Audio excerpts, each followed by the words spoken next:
હું બોલ્યો ફરી બોલ હે એ તો ગાડી માર્ક ભરવાનું મારે મોડું થાય છે મારે તો અહીં એટલે ગાડી ના હટાવવાનું વેલે ફરવાનું માર ભરવું હતું શું તો ના ના ગાર કઈ બોલ્યો ફરી બોલ તો મેં બોલ્યો તમે જાઓ તો જાઓ એવું કીધું મેં જગ્યા રાખી છે એક જગ્યાની છે કાશે આપજો જોઈ લે જોઈ લો તમે વધો નહીં તું જોઈ લે કેટલા લાગે છે તમે ના કોનું ગોડાઉન છે અમારું જ છે શું નામ છે જવાની જગ્યા છે માસી પરસોના એ દાદાગીરી કરે છે કઈ ગાડીના હવા કાઢી નાખવાની અરે એક જ દાડો આવે ખાલી ગાડી કે રોજ ગાડી ને બની આવતી આગળ એવું કરે પણ જવાની જગ્યા રખાય રસ્તો છે આ રસ્તો છે પેલા જો તે આગળ જગ્યા છે આ ગેરકાનૂની છે આ જવાની જગ્યા પર તું એવું કે છે કે કેટલી વાર હટાવું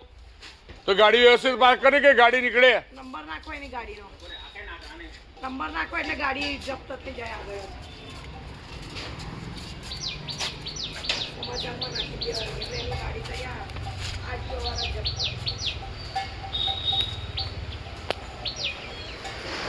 પણ માસી જવાની જગ્યા રખાય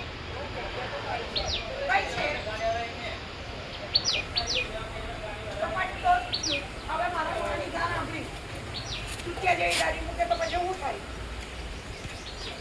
કોયલી ગામ ખાતે રેસિડેન્શિયલ પ્રોપર્ટીમાં ગોડાઉન ચલાવવાનો આક્ષેપ અવજવરનો રસ્તો રોકાતા સ્થાનિકોમાં રોષ વડોદરા તાલુકાના કોયલી ગામ ખાતે રેસિડેન્શિયલ પ્રોપર્ટીમાં ગોડાઉન બનાવી કોમર્શિયલ ઉપયોગ કરવામાં આવી રહ્યો હોવાના આક્ષેપો સામે આવ્યા છે સ્થાનિક લોકોના જણાવ્યા અનુસાર રહેણાંક વિસ્તારમાં ગોડાઉન બનાવી માલ ભરવાની તથા ગાડીઓની અવજવર થતા આસપાસના રહેવાસીઓને ભારે હાલાકીનો સામનો કરવો પડી રહ્યો છે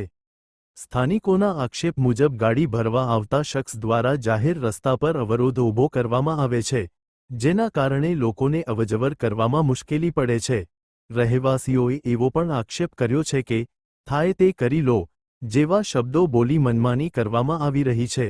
આ ઉપરાંત રહેવાસીઓએ પ્રશ્ન ઉઠાવ્યો છે કે જો રેસિડેન્શિયલ મિલકતમાં ગોડાઉન ચલાવવામાં આવી રહ્યું હોય તો શું સંબંધિત તંત્રને તેની જાણ છે કે નહીં